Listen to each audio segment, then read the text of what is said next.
Bienvenue à vous écouter Myostésie, les articles de Thierry Tournebise, un podcast proposé par Podcastor. Dans cette série, nous explorons la myostésie, qui est une posture d'écoute psychothérapeutique basée sur la pertinence. Les articles, leurs renvois et bibliographies sont disponibles sur le site de Thierry Tournebise, www.myostésie.com. Dans cet épisode, je vous propose la lecture de l'article « Personnes âgées », écrit en mai 2001.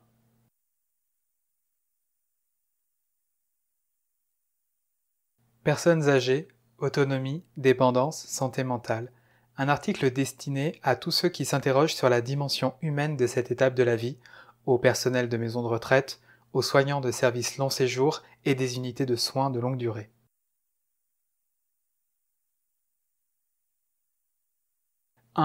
Être dans le grand âge et être quelqu'un.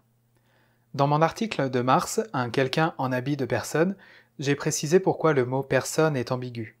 Personne, c'est le personnage, l'apparence, alors que quelqu'un, c'est l'individu.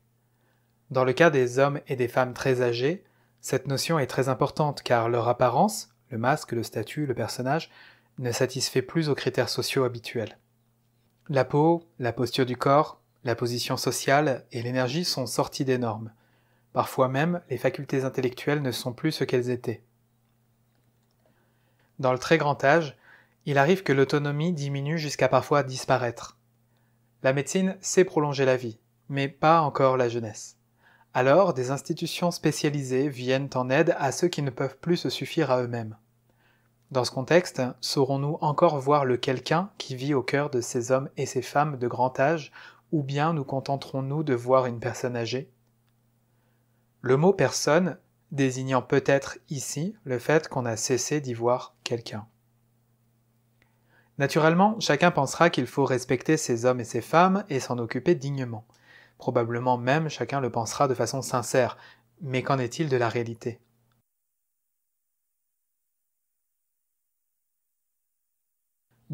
Pour mieux comprendre le grand âge.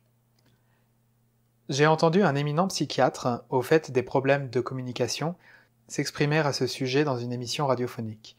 Il faisait remarquer aux auditeurs qu'il est difficile de se mettre à la place de ces personnes malades, grabataires, parfois démentes, et que de ce fait, il est difficile de les comprendre. En effet, il est impossible de se mettre à leur place, et c'est là notre problème en communication. Pour comprendre les autres, nous essayons toujours de nous mettre à leur place. Or, nous mettre à la place de quelqu'un revient à ne contempler que notre propre imaginaire et à rester aveugle à autrui. Sur ce sujet, vous pouvez lire l'article ou écouter le podcast « Les pièges de l'empathie ». Je partage tout à fait le point de vue de ce psychiatre sur le fait que nous ne pourrons jamais comprendre les vieillards des maisons de retraite en essayant de nous mettre à leur place. Par contre, nous y parviendrons en nous ouvrant à eux, en cessant d'essayer de nous mettre à leur place. Nous y parviendrons le jour où nous saurons être attentifs à quelqu'un au-delà de son apparence physique ou intellectuelle, le jour où l'individu comptera plus à nos yeux que son discours, et que le nôtre. Nous y parviendrons le jour où nous saurons être distincts de lui sans en être distants, le jour où nous saurons être chaleureux sans être dans l'affectivité. Nous pourrons le comprendre le jour où nous saurons mieux entendre que dire, le jour où nous entendrons avec plus que nos oreilles, le jour où le cœur affinera notre perception d'autrui. Nous commencerons alors à savoir de quoi nous parlons quand nous parlons de dignité, d'autonomie, de syndrome, de glissement, de démence, de réhabilitation de la raison, etc. Quand nous parlerons de projet de vie dans une maison de retraite, il s'agira alors vraiment de projet de vie. Pour parler de vie, il est essentiel de considérer l'humain dans la globalité de son existence. Cela ne peut bien sûr se résumer à des évaluations physiologiques ou psychologiques, même si celles-ci sont utiles.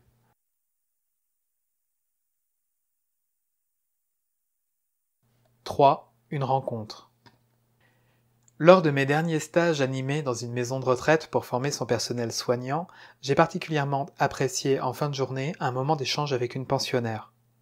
Elle est valide, diagnostiquée démente et Alzheimer, mais ses propos sont remarquables et profonds. Hélas, dit le diagnostic, elle ne montre que de l'apparence, une sorte de bluff derrière lequel il n'y a plus rien. L'amusant de ce diagnostic est qu'il semble décrire l'attitude ordinaire de la plupart des gens de la société. On ne dit pourtant pas qu'ils sont déments. Naturellement, cette vieille femme a des difficultés de mémoire importantes. Elle ne trouve pas toujours ses mots, elle est agressive avec d'autres pensionnaires. Mais elle se sent bien quand elle me parle de sa vie, de son ressenti, qu'elle refuse de me dire son âge, d'abord en me disant qu'elle ne s'en souvient plus, puis en me disant qu'il ne faut pas y penser, qu'elle n'a pas peur de, sous-entendu la fin, car elle sait apprécier chaque instant l'un après l'autre, peu lui importe qu'il lui reste quelques jours, semaines ou années. Puis elle me chante une chanson en y mettant beaucoup de poésie et de nuances. Après 10 minutes d'échange, elle finit par dire, en parlant de la fin sur le ton de la confidence, « Ça fout la trouille, mais vaut mieux ne pas y penser, alors je vis chaque instant. » Sentant que je la comprends, elle me remercie chaleureusement. Je ne me suis pas mis à sa place, j'en serais bien incapable, mais j'ai été ouvert à chacun de ses mots, chacun de ses regards, de ses gestes. Pas pour les interpréter, juste pour la rencontrer dans ce qu'elle veut me montrer dans cet instant. J'ai vécu ce moment comme un moment de rencontre, un moment d'exception, et elle aussi. Naturellement, c'est beaucoup plus facile dans un instant isolé que dans le feu du travail, au moment où l'on a 1000 choses à faire. D'autant plus que d'autres pensionnaires ont d'importants troubles physiologiques, plus du taux d'autonomie et des pathologies graves ou invalidantes.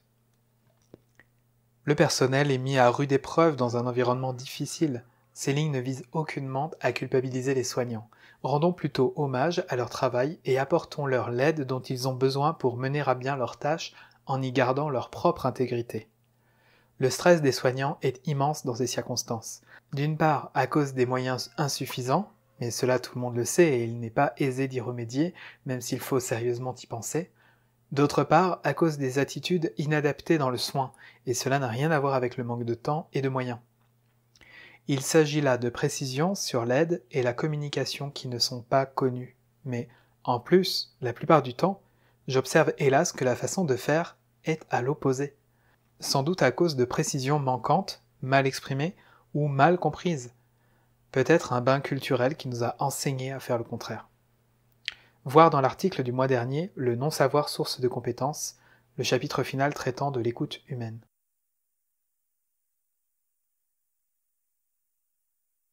4. Les changements d'environnement. Nous faisons dans notre vie plusieurs expériences de changement d'environnement. Je vous propose un résumé rapide de 4 de ces expériences.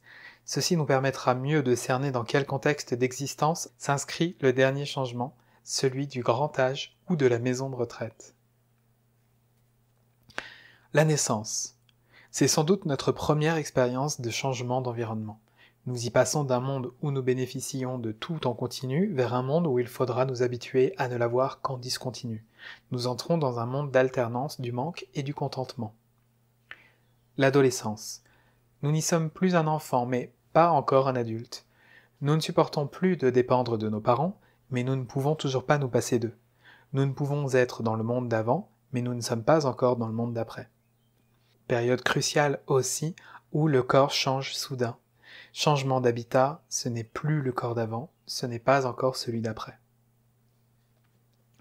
Le milieu de vie, 40-50 ans. Un nouveau changement majeur se produit. Entre 40 et 50 ans, après 20 années d'acharnement pour faire notre situation, l'avoir et le faire perdent à nos yeux de l'intérêt. Ce n'est plus la même énergie, ou en tout cas plus l'envie de l'investir de la même façon. Nous avons alors un souhait de plus de vie, de plus d'être, de plus d'attention et de plus d'authenticité. Mais si l'intérêt pour les choses est moins présent, l'attention pour les gens n'est pas encore tout à fait au rendez-vous avec la dimension attendue. Pendant un temps, comme il n'y a ni l'un ni l'autre, le quadraquinquat que nous sommes se met un peu ou beaucoup à déprimer. Puis nous arrivons dans ce qu'on peut appeler la maturité. On arrive enfin dans la vie, l'énergie c'est faire, la vie c'est être. Une sorte de véritable âge adulte. La vie et l'énergie sont deux notions très distinctes l'une de l'autre. Parfois ça ne marche pas, et nous nous accrochons alors à une attitude d'adolescent immature. Il n'y a pas de quoi sourire, cela est douloureux et pathétique, car généralement incompris. Dans ce moment de milieu de vie, la situation change aussi du fait que les enfants que nous avons eus sont adolescents. Ils nous renvoient à notre propre adolescence, et que nos parents, eux, sont âgés. ils nous font entrevoir le bout de notre propre vie. Parfois, dans cette époque de notre existence, nous essuyons quelques deuils, ils font que rien n'est plus comme avant. Décidément, le décor n'est plus le même, et c'est une nouvelle vie qui commence. Passage réussi. Si le passage est réussi, la nouvelle vie qui suit est plus profonde et plus riche, y compris la retraite. La retraite.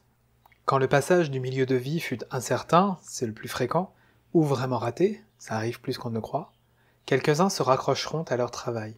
Dans ce cas, pour eux, la retraite sera un changement de monde éprouvant.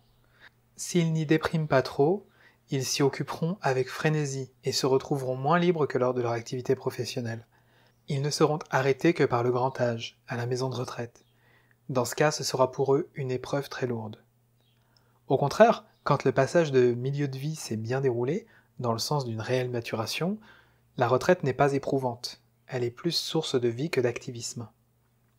Il en découle que, si dans le grand âge la maison de retraite y est néanmoins nécessaire, elle y sera mieux vécue. Des constantes à chaque étape. Il est à noter que ces passages, même quand tout va bien, s'accompagnent d'un temps de déprime. Plus précisément, comme à chaque fois que nous sommes confrontés à quelque chose de trop difficile à intégrer spontanément, nous y traversons 5 étapes. La dénégation, on n'y croit pas. Ensuite la colère, oh non, pas déjà, c'est trop injuste. Puis le marchandage, comment négocier au mieux pour éviter. Ensuite la déprime, oh, c'est incontournable. Puis l'acceptation, intégration et passage à l'étape suivante. Naturellement, nous prendrons soin de ne pas confondre résignation ou compensation avec acceptation.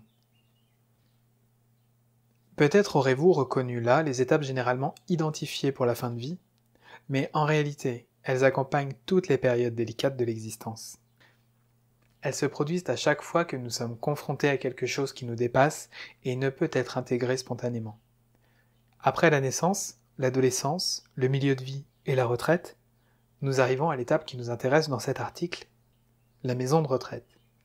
Ultime étape avant la dernière.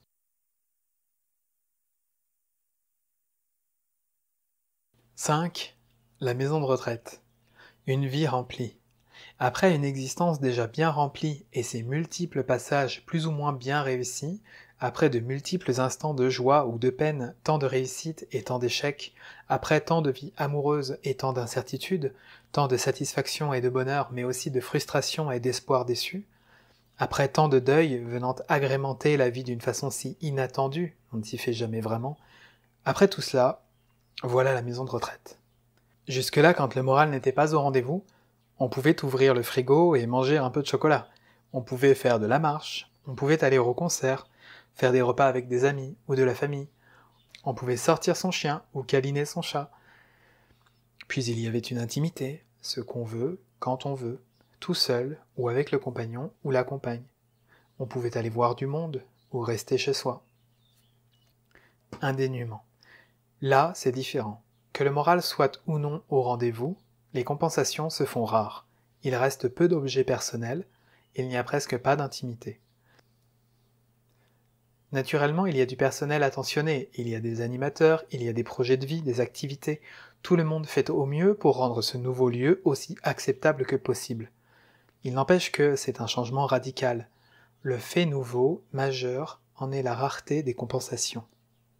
Il semble que les sources d'intérêt se soient amenuisées à l'extrême afin de proposer une ouverture vers l'attention.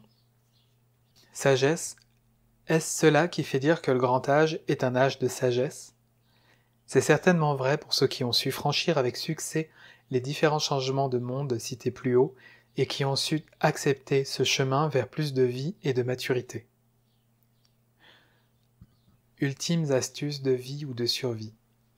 Pour ceux qui n'ont pas trouvé cette sagesse, c'est-à-dire la plupart d'entre nous, quand les compensations diminuent ou s'arrêtent, l'esprit peut se débrancher un peu pour ne plus souffrir, et cela ne donne pas franchement des allures de sage.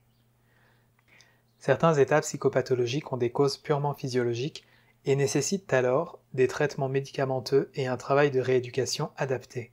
Mais la plupart des apparents dérèglements mentaux ne sont pas que physiologiques. Souvent, ils n'ont même rien à voir avec la physiologie. Ils sont soit une astuce pour ne plus souffrir, c'est alors une anesthésie de survie, soit un moyen pour retrouver enfin des raisons oubliées, des moments d'existence non intégrés qui attendent toujours un soin ou une écoute qu'ils n'ont pas reçue. C'est alors une pulsion de vie poussant l'individu à restaurer un bout de son histoire.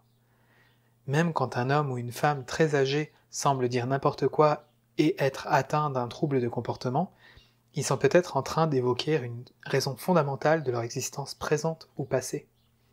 La raison, c'est ce qui est source, ce qui est origine, et provoque leur apparent trouble actuel. C'est la raison de leur trouble. Cette raison est un moment de leur vie où ils ont souffert. Leur pulsion de survie, réflexe, leur a permis d'éloigner cette douleur de leur conscience. Mais en même temps, leur pulsion de vie, inconsciente, a assuré la protection de cette part de vie contre l'effacement. Ceci est important car, si la pulsion de survie est essentielle pour échapper à la douleur, elle a l'inconvénient d'amputer d'un bout d'existence, d'un bout de sa structure psychique. La pulsion de vie assure la sauvegarde de cette part de soi oubliée. Elle en assurera aussi la manifestation ultérieure dans des circonstances similaires. Le but étant de la réhabiliter pour se guérir de ses manques. Dans la fin de vie, une personne meurt plus en paix si elle est entière. C'est un aspect de l'accompagnement de fin de vie qu'il faut prendre en considération en plus de tous les autres. Ce qu'on nomme trouble est donc souvent un éclaircissement en marche. Encore faut-il savoir l'accompagner. Pour cela, il faut d'abord avoir confiance en ce quelqu'un que sont cet homme ou cette femme de grand âge.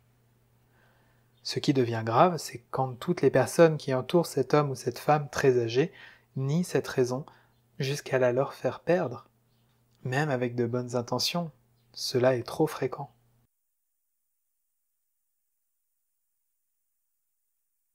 « 6. Autonomie, santé mentale. Le personnel est formé aux différents soins de médecine, de kinésithérapie et d'hygiène. Il a aussi une attention toute particulière à la vie des pensionnaires, à leur santé mentale, à leur autonomie, à leur vie sociale et à leurs activités. Dans de nombreux établissements, la fin de vie est aussi prise en compte avec autant de délicatesse que possible pour ceux qui arrivent au bout de leur existence. L'accompagnement des êtres arrivant à ce dernier passage est de plus en plus évoqué aujourd'hui, tant physiquement que psychologiquement. Il fait partie intégrante du rôle des soignants. Ceci concerne les hôpitaux en général, et bien sûr les maisons de retraite, services de long séjour et les unités de soins longue durée en particulier. Naturellement, ce n'est pas le cas partout et il reste encore fort à faire. Les médecins et soignants sont généralement conscients que tout cela est important, mais leur formation est insuffisante sur ces points. La question n'est donc pas de souligner que c'est important, mais d'examiner comment les choses se passent afin de les optimiser. Malgré toutes ces bonnes intentions, tout de même encore manquantes dans quelques unités de soins, la prise en charge des patients et pensionnaires ne semble pas satisfaisante. Le souci des soignants, outre tous les aspects médicaux, c'est le glissement des pensionnaires dans la dépendance et la démence. C'est aussi le glissement vers un désir de ne plus vivre. Ce syndrome de glissement, c'est quand la personne ne souhaite plus s'alimenter, ni se soigner, et se laisse mourir. L'inverse malgré soi. Le rôle et la volonté des soignants est d'aider de tels patients ou pensionnaires. Depuis 1988, date où j'ai commencé à former du personnel de ces établissements, je rencontre un certain nombre de situations où ce qui est fait avec de bonnes intentions est hélas souvent l'inverse de ce qui serait souhaitable.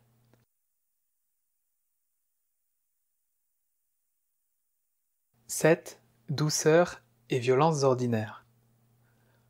Le projet étant de motiver vers la vie, de promouvoir ou de restaurer l'autonomie, d'éviter, réduire ou soigner les états de démence ou les troubles du comportement. Que voit-on faire habituellement ? Je vais vous proposer ci-dessous quelques exemples de propos tenus avec des pensionnaires ou patients. Sous des dehors de gentillesse, ils contiennent des maladresses involontaires qui conduisent gravement à l'opposé du projet initial. Ils semblent anodins ou dérisoires, mais ils ne le sont pas. Le premier aspect à considérer quand on veut parler de projet de vie pour les personnes âgées, c'est d'abord de rectifier ces fâcheuses habitudes. Peu de gens remarquent qu'ils favorisent la perte d'autonomie, la démence ou le syndrome de glissement. Il y a là un travail majeur à accomplir. Peut-être même vous demanderez-vous parfois en les écoutant « Mais en quoi ces phrases sont-elles si mauvaises que ça ?» Évidemment, c'est pour cela que ces propos échappent à la sagacité des soignants. Mais la nuisance est profonde, car il consiste à ne jamais tenir compte de ce que vient de dire le pensionnaire. Pour le rassurer, pour être positif, pour le distraire de ce qui le préoccupe, etc. Mais en fait, ça le détruit. Ça lui fait du lavage de cerveau, de la cervelle mixée. Ça l'infantilise progressivement sans que personne ne s'en rende compte. Imaginez les phrases ci-dessous avec un non-verbal délicat.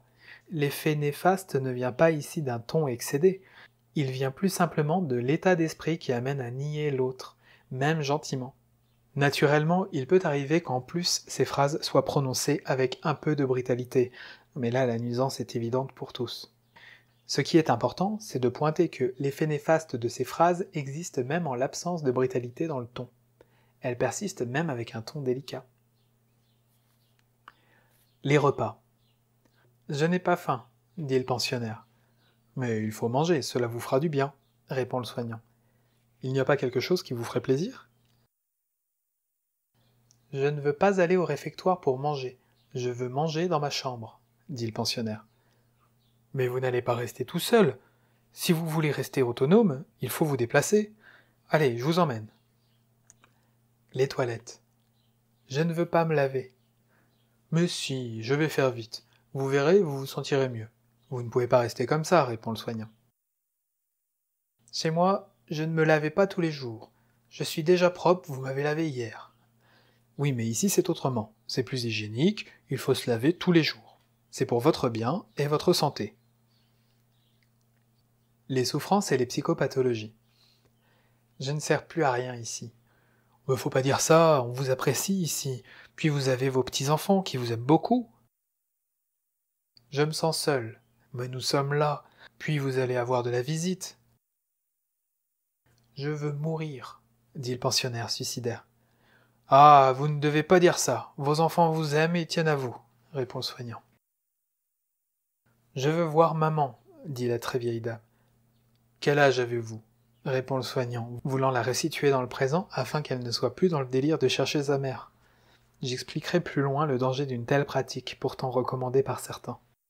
« Je voudrais mourir pour retrouver mon mari, » dit une pensionnaire souffrant encore d'un deuil ancien. « C'est vrai, il est mort, mais vos enfants tiennent à vous, vos petits-enfants aussi, vous allez être grand-mère, et il ne faut pas vivre avec le passé, » répond le soignant. Les activités. « C'est pas terrible, » dit un pensionnaire venant de réaliser un ouvrage, par exemple un coloriage. « Mais si, c'est très réussi, » dit le soignant. « J'ai pas envie d'aller chanter, » dit le pensionnaire à qui on propose de participer à un atelier de chant. « Allez, venez, ça vous changera les idées, » répond le soignant. « J'en ai marre de faire ce truc idiot, mais c'est important de le faire pour garder une bonne capacité physique. »« Je ne veux pas faire ce voyage. »« Mais si, venez avec nous, ce serait dommage, c'est l'occasion de rencontrer des gens et d'aller un peu à l'extérieur. » Les soins. « Je vous amène vos médicaments. Je n'en veux pas de vos saloperies. »« Ah si, il faut les prendre si vous ne voulez plus avoir mal. »« Je vais refaire votre pansement. Vous allez encore me faire mal. »« Mais non, je vais faire attention, » dit le soignant. « Il faut vous lever. Laissez-moi au lit. Je suis fatigué. Si vous ne vous levez pas, c'est mauvais pour votre circulation. Allez, je vais vous aider. » Vous n'avez ci-dessus que quelques exemples de situations et quelques cas de réponse. Toutes celles que j'ai choisies dans ces exemples contribuent discrètement à faire glisser les pensionnaires vers la dépendance et la démence, c'est-à-dire contribuent à produire le contraire de ce que l'on cherche.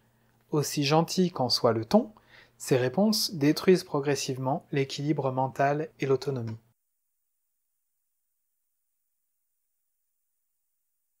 « 8. La dépendance. L'autonomie est au cœur des préoccupations. Qu'est-ce que l'autonomie ? Naturellement, quelqu'un d'autonome peut accomplir seul de nombreux actes de la vie courante. Se déplacer, se laver, manger, aller aux toilettes, etc. Mais ce n'est pas tout, l'autonomie c'est aussi de décider par soi-même. C'est aussi le droit d'avoir des pensées personnelles, des avis, des ressentis, des désirs. Quand une chose n'est plus possible et qu'en plus même l'évoquer ou la désirer devient interdit, le monde est alors un monde totalement vide.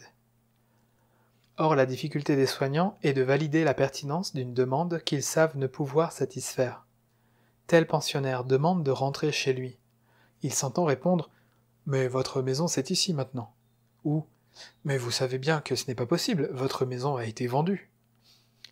Et c'est comme pour le repas, la toilette, les soins, le vœu du pensionnaire ne pouvant être satisfait, il est nié. Chaque soignant pense qu'on ne peut entendre et valider la pertinence d'une demande quand on ne peut la satisfaire. Je ne veux pas manger aujourd'hui. Et on lui répond, mais il faut manger au moins un peu, quelque chose vous ferait plus plaisir. Personne n'écoute qu'il ne veut pas manger, ni pourquoi il ne veut pas manger. Tout le monde essaye de le convaincre plus ou moins doucement. Mais même doucement, c'est une atteinte à l'intégrité, ainsi qu'une douleur de ne pas être compris et d'être nié. Quand il veut rentrer chez lui, personne n'ose lui dire « Votre maison vous manque ?» car chacun sait qu'il ne pourra satisfaire ses désirs. Alors il semble plus convenable de le nier. Pourtant ça lui serait si agréable de parler de ce chez lui, de ce qui s'y trouvait de précieux, de tout ce qui faisait son quotidien et qui lui manque aujourd'hui. Eh bien non. Non seulement il ne l'a plus en réalité, mais il lui est même interdit de l'avoir en esprit, par peur qu'il se fasse du mal. Si l'autonomie physique ne peut être retrouvée, rendons au moins l'autonomie psychologique. Il n'est pas facile de rester motivé à vivre quand 90% de vos propos sont niés. Même s'ils sont niés avec gentillesse, ils rendent progressivement invalides. Puis quand nous sommes niés même par les gentils, que nous reste-t-il? Les contacts lors des soins offrent 1001 opportunités pour donner corps à cette autonomie tant recherchée. En validant les propos, les désirs, les attentes, les ressentis, en leur permettant d'exprimer ce qu'ils vivent, même si ensuite il faut leur expliquer qu'on ne peut les satisfaire quand c'est le cas.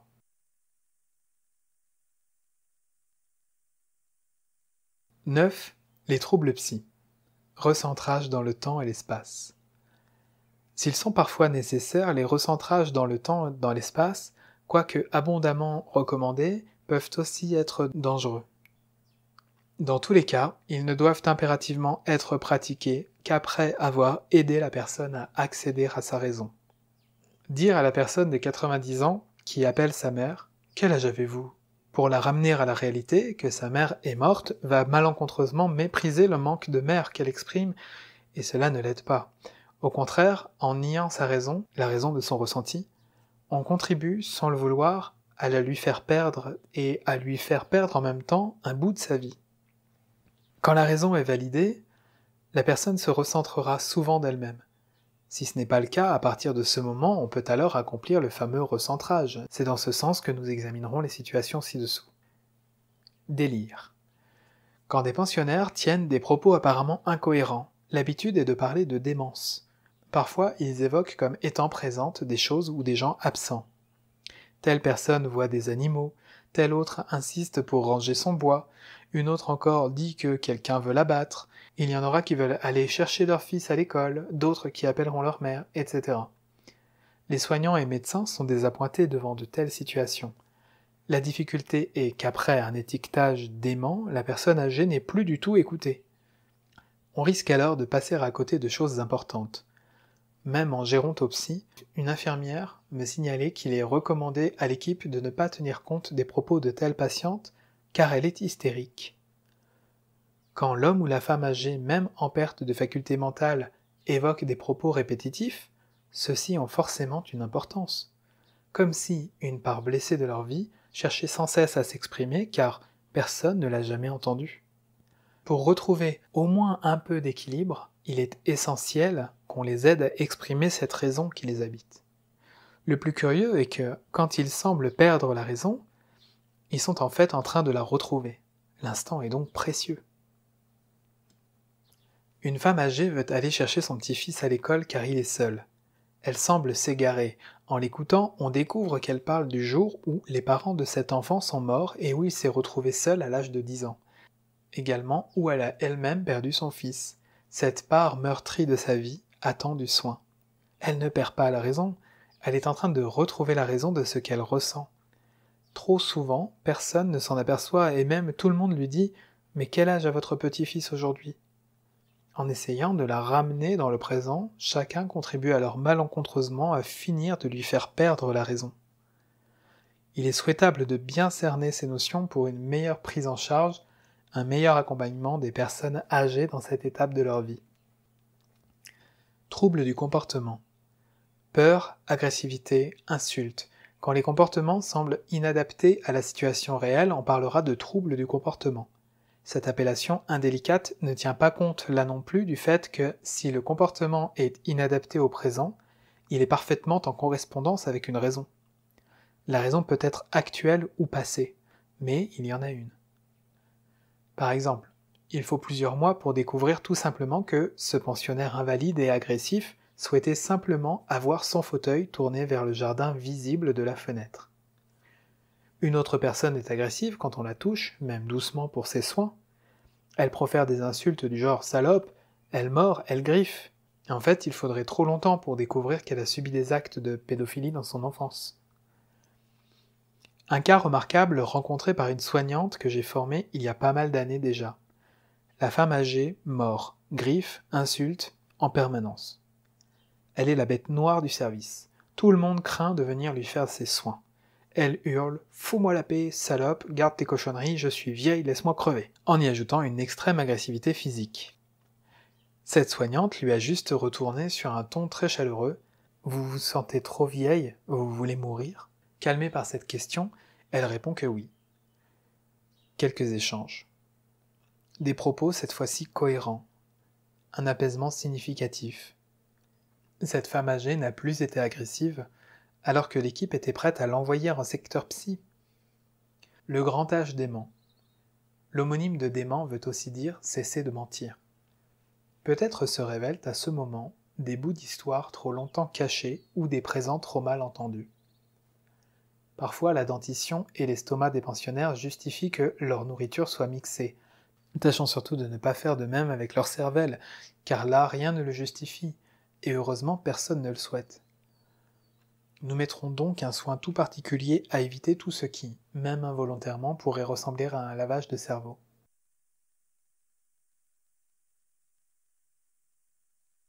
« 10. Venir au monde. Toutes ces raisons qui émergent sont des opportunités de naissance. De naissance ? Peut-on naître en maison de retraite ? Certainement. Il reste encore bien des parts de soi à naître, même dans cette étape de la vie. Comme nous l'avons vu plus haut, c'est le moment de l'existence où les compensations s'évanouissent. Le dénuement conduit à se retrouver en face de ce qu'on a si souvent mis de côté. Mais la tâche est parfois rude, au point que la démence puisse être un ultime recours pour y échapper encore. Heureusement, il y a mieux, accomplir la naissance des parts de soi restées entre parenthèses. Notre immaturité de l'époque nous les a fait mettre de côté. Le moment est venu de les réhabiliter, de leur donner du soin. Comme si des parts de nous-mêmes, n'ayant pu naître totalement par immaturité, nous les avions laissées en garde dans notre inconscient. L'inconscient est un bon gardien de ces parts de soi en attente. Comme un enfant laissé chez une gardienne, elles attendent que nous revenions les chercher. C'est donc le moment des retrouvailles.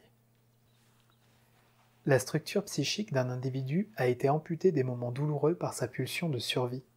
Cet individu se tournera plus tard vers ses parts amputées pour les réintégrer, poussé inconsciemment par sa pulsion de vie.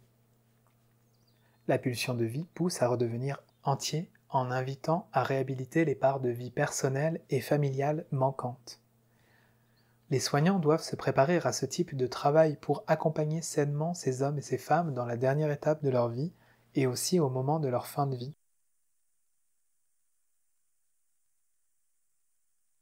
11. Projet de vie. Dans les maisons de retraite, il est souvent question de projet de vie pour les pensionnaires. Pour mieux mettre l'accent sur la vie, tentons de clairement différencier la vie de l'occupationnel. Naturellement, il faut des activités et des occupations, ne serait-ce qu'au titre du maintien du corps et de l'esprit. Mais pour ce qui est de donner plus de vie, cela va bien au-delà des occupations. Tâchons de ne pas renouveler le corollaire de jeunesse, le fameux plan de carrière, en le transmutant en projet de vie. Il s'agit bien sûr ici de quelque chose de beaucoup plus subtil. Mettre plus de vie, c'est d'abord entendre, valider les ressentis des hommes et des femmes âgés. C'est entendre leur histoire, car ils sont aussi constitués de tous ceux qu'ils ont été au cours de leur vie et de ceux dont ils sont issus. Ils sont aussi tout ce qui anime leur présent, même parfois leur vie amoureuse. On aurait tort de rire de leur sexualité. Parfois, ils n'y attachent aucune importance. D'autres fois, elle compte beaucoup. La vie, c'est naturellement la famille présente, les petits-enfants et arrière-petits-enfants. Ce sont aussi toutes ces histoires de familles non résolues. C'est aussi l'accompagnement de la naissance décrite dans le paragraphe précédent.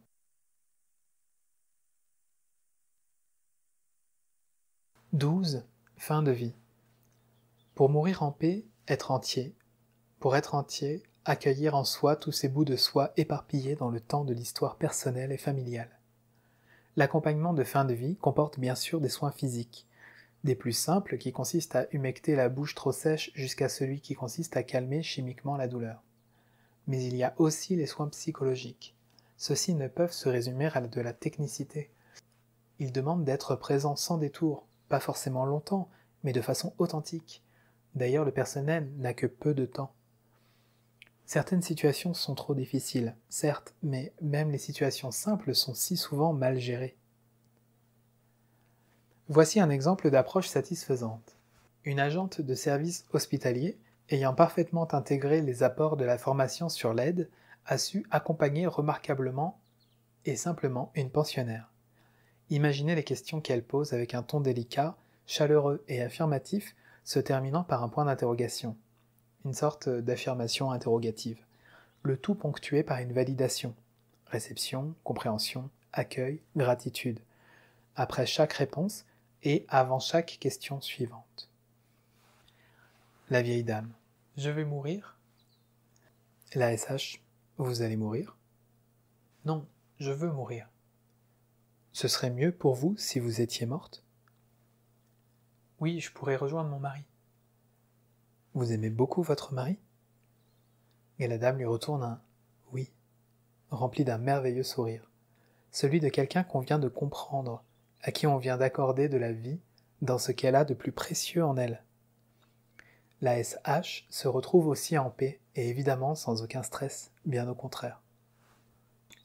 Cette dame est décédée quelques jours après de sa belle mort. Malgré sa demande de mourir, l'euthanasie aurait été ici hors sujet. Ce qu'il fallait ici, c'est la comprendre et réhabiliter ce qu'il y avait de si précieux en elle. Cela lui a permis d'aller naturellement vers sa mort avec un sentiment d'accomplissement.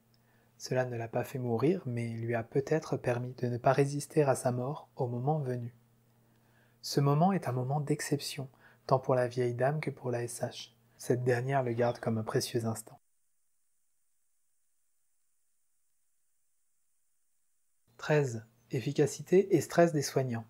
Vous travaillez dans le monde soignant et vous vous occupez de personnes âgées, que vous soyez médecin, infirmière, aide-soignante, agent de service hospitalier, ergothérapeute, kinésithérapeute, psychologue, ces lignes vous apporteront quelques éléments s'ajoutant à vos connaissances et à votre expérience pour optimiser votre travail.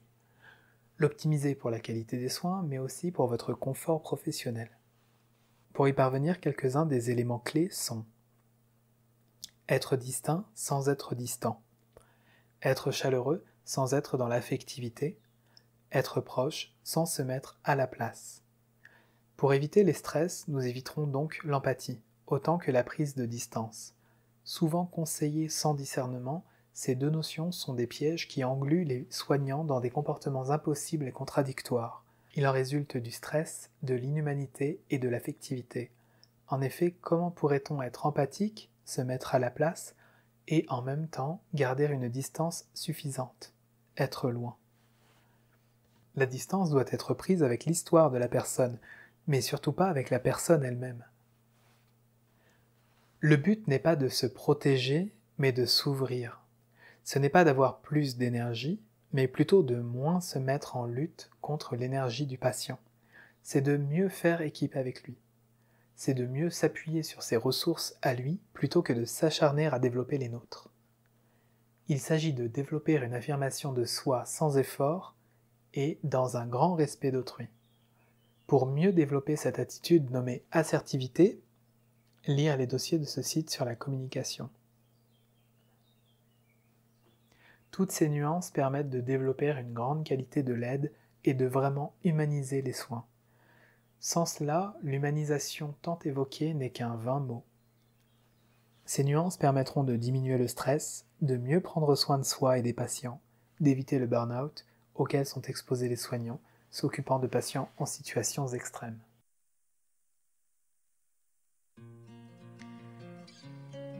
Voilà, vous venez d'écouter le 14e épisode de cette série de podcasts sur les articles de Thierry Tournebise.